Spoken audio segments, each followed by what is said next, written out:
Good morning, YouTube. Warbles on a lot here with part 2 of the roundtable discussion talking about the Queensland election, and then a WarbleRant. A problem, well, it was just simply not an issue which captured the imagination of most voters. You might recall that that People's Forum that Sky News ran shortly before the election, where David Spears asked people who supported a loan for Adani. Not one person of 100 or so undecided voters put their hands up in favour. So Anne and Des will know this better than me.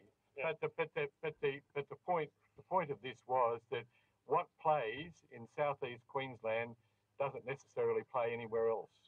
You're quite right, Jim. That said, in a public meeting in Townsville, everyone in a crowded hall, everyone put their hands up in favour of the Adani mine. So there's that's exactly, that was Labor's problem, that they couldn't have a campaign that was going to work in the southeast at the same time as it was going to work in regional Queensland. Townsville, which would be one of the major beneficiaries in terms of employment from Adani, high unemployment already, but it's likely, is it not, that it's One Nation that's going to be the major beneficiary in Townsville rather than the LNP?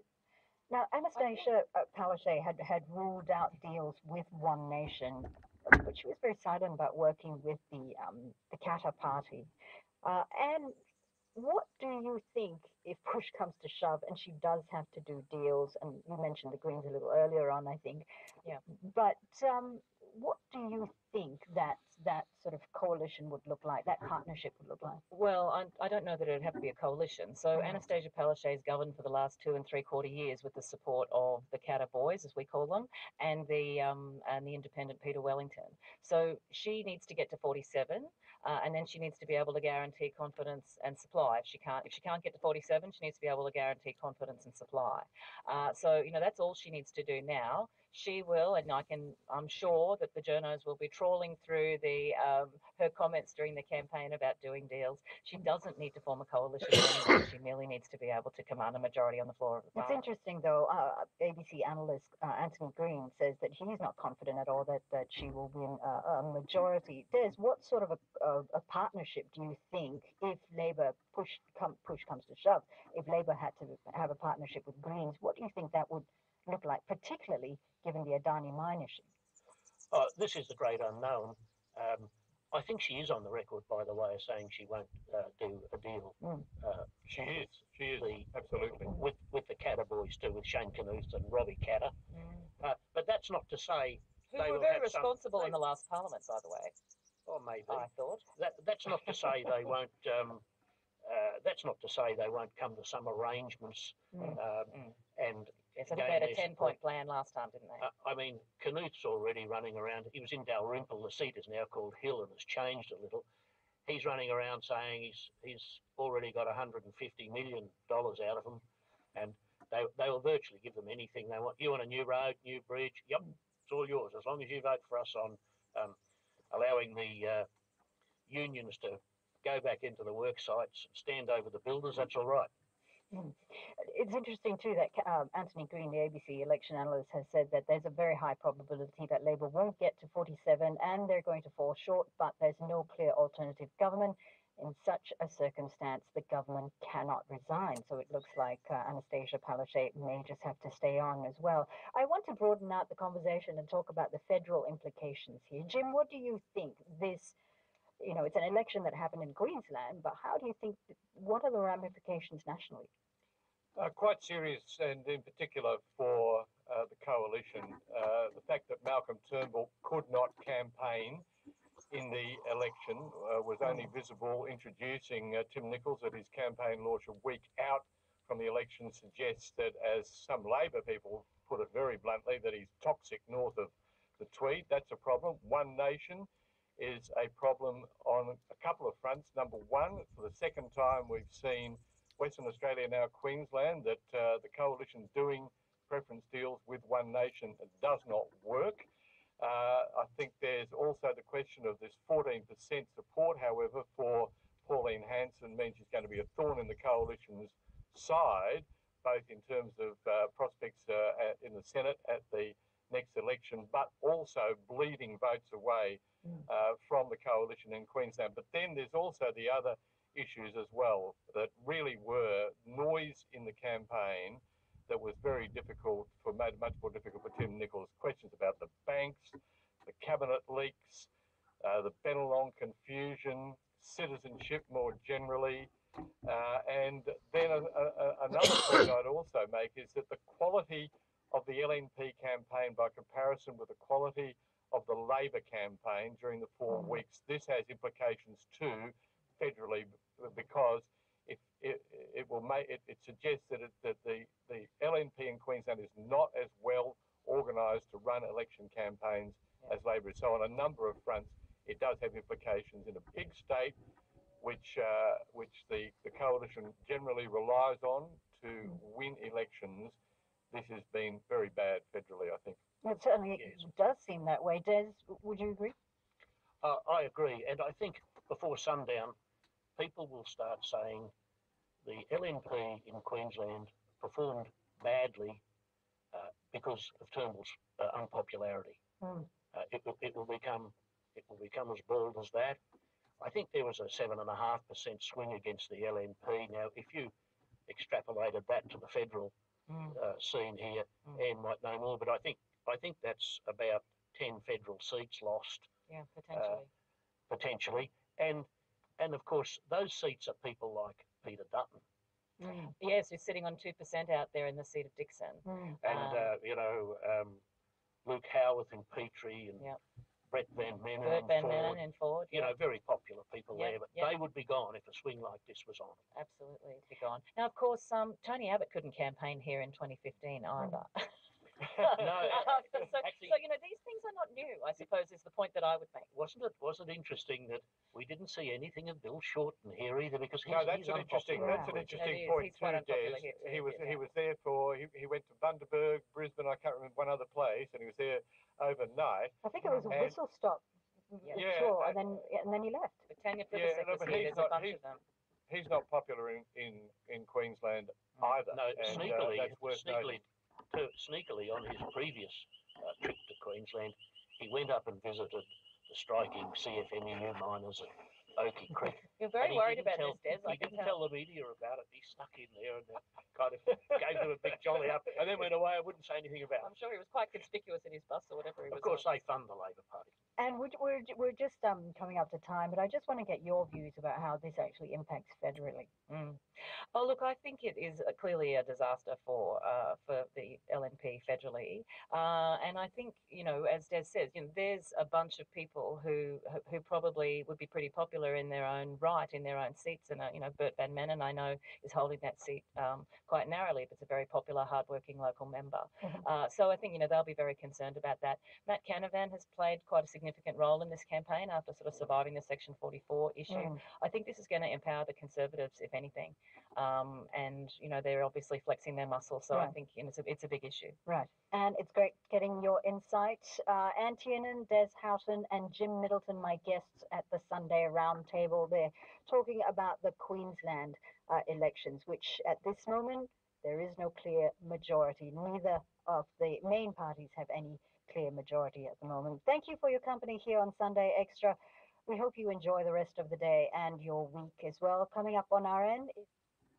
Okay, so they were going to talk about the federal implications of the Queensland election, in which there was, I think they said, a 7% swing away from the LNP.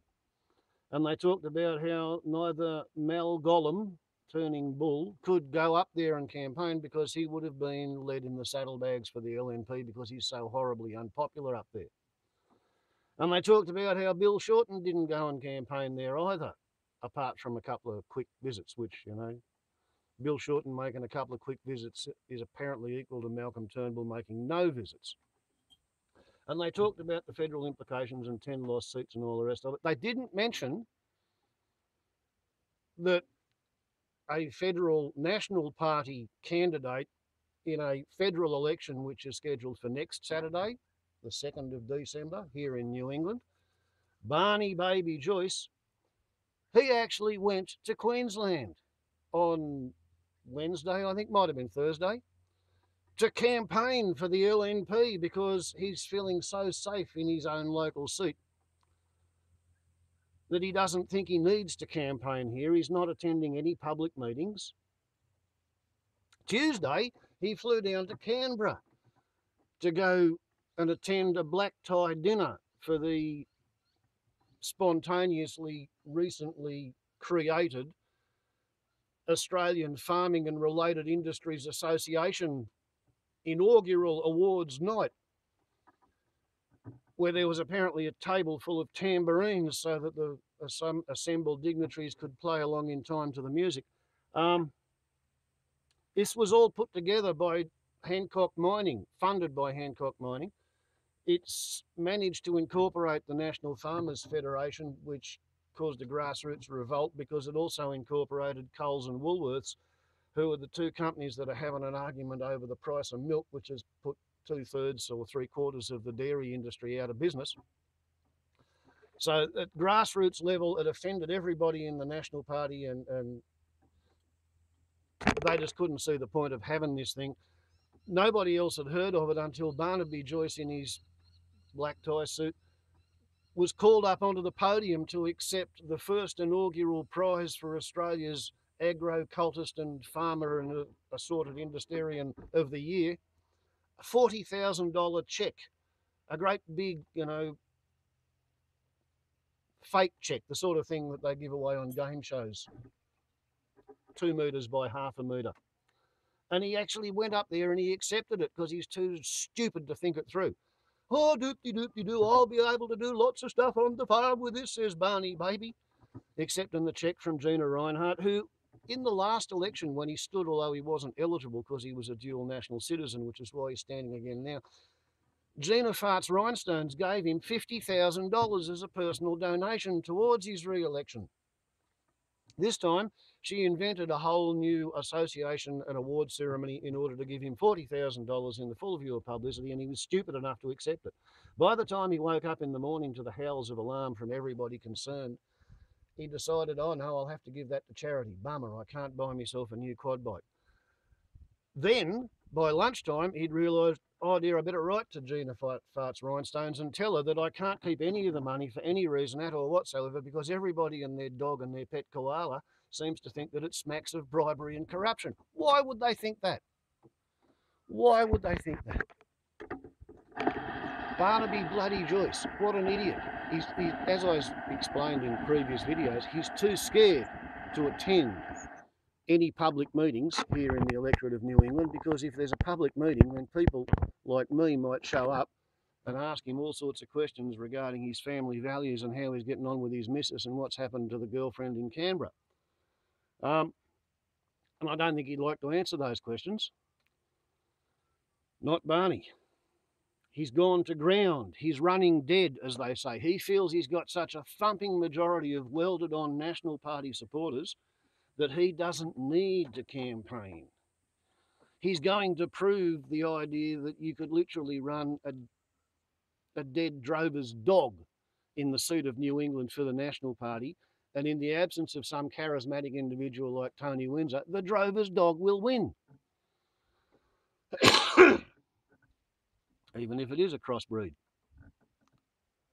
Half New Zealand by descent, as he was, when he fraudulently made an affidavit claiming that he had no dual nationalities.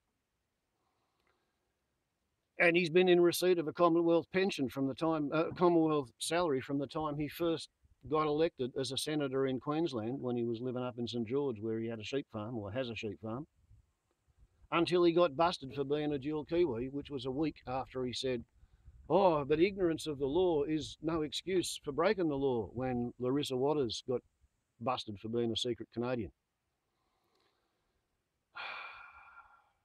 And he's so confident in his need to maintain his public image on the TV and the radio that he'll campaign in another state, and he'll go to Canberra to collect a great big fake bribery present from Gina Farts Rhinestones for his support for the mining industry. Meanwhile, there's the Royal Commission going off over the amount of water that his mates in the irrigation industry have sucked out of the Murray-Darling Basin, regardless of the fact that, you know, there's supposed to be environmental flows. Oh, well, we just want that 3 billion megalitres for this cotton crop we want to grow, you see. Bugger the environment. That's the attitude among Barnaby and all of his mates. Warble's on a lot to YouTube. I hope he loses his seat next week. Ciao.